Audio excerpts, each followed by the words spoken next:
Bonjour à tout le monde. Maintenant que nous finissons le chapitre 2, nous regardons le chapitre 3, régression linéaire ou modèle linéaire. Nous commençons par le modèle linéaire simple, puis le modèle linéaire multiple et diagnostic du modèle. Et pour le modèle linéaire simple, nous allons prendre 3 cas. N'oubliez pas que le modèle linéaire s'utilise quand notre variable est d'intérêt quantitatif continu et nous prenons le poids du bébé à la naissance. Et pour le premier cas, nous prenons le poids du bébé à la naissance et le poids de la mère. Deuxième cas, nous prenons le poids du bébé à la naissance et la consommation du tabac de la mère durant la grossesse. La troisième cas, nous prenons le poids du bébé à la naissance et la race ethnique de la mère. Ici, c'est quantitative continue aussi, quantitative continue qualitative binaire, et quantitative continue et qualitative catégorielle, où on a plus de 2 modalités. Nous allons, je prends cette partie pour faire cette correspondance dans mon do-file. Okay.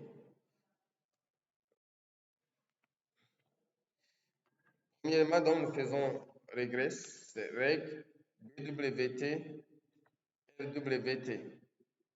Je mets un titre, c'est quand X quantitative.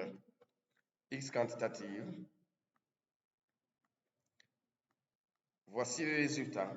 Nous avons 189 observations et le test des fiches utilisées, c'est 6 points. La validité, c'est 6,69.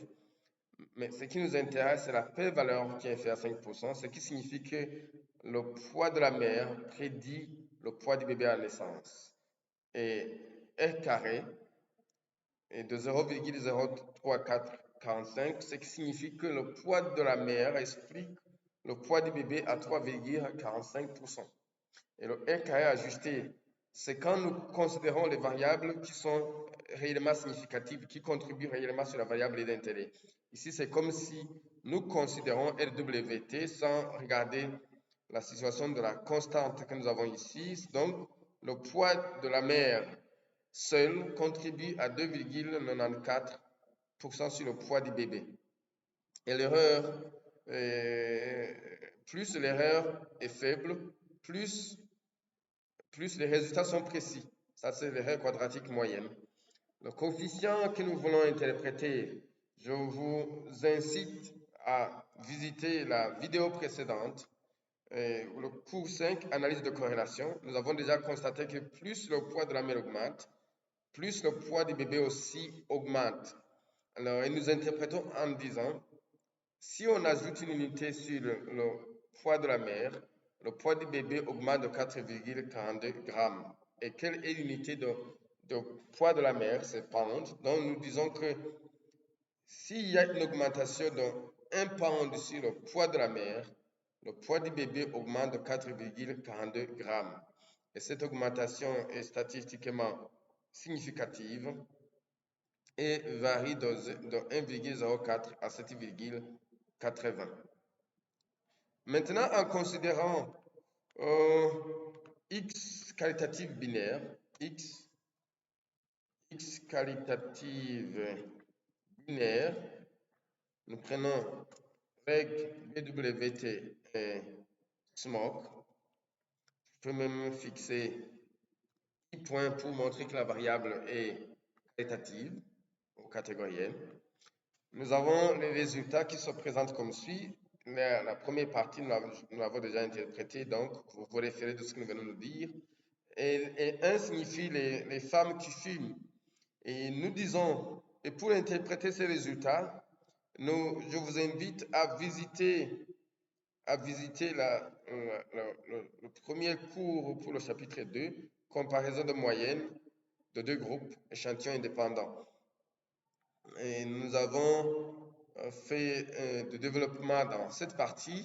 Et là, nous ajoutons pour le modèle, nous disons les femmes qui fument ou les enfants issus des femmes qui fument ont moins de 281,71 grammes par rapport aux enfants issus de femmes qui ne fument pas. Et cette différence est statistiquement significative avec son intervalle de confiance qui est donné ici. Voilà, donc nous sommes en train de comparer le poids des bébés issus de femmes qui fument et de femmes qui ne fument pas. Mais, et si maintenant le X est qualitative catégorielle, il y a plus de deux modalités. Nous faisons règle BWT race.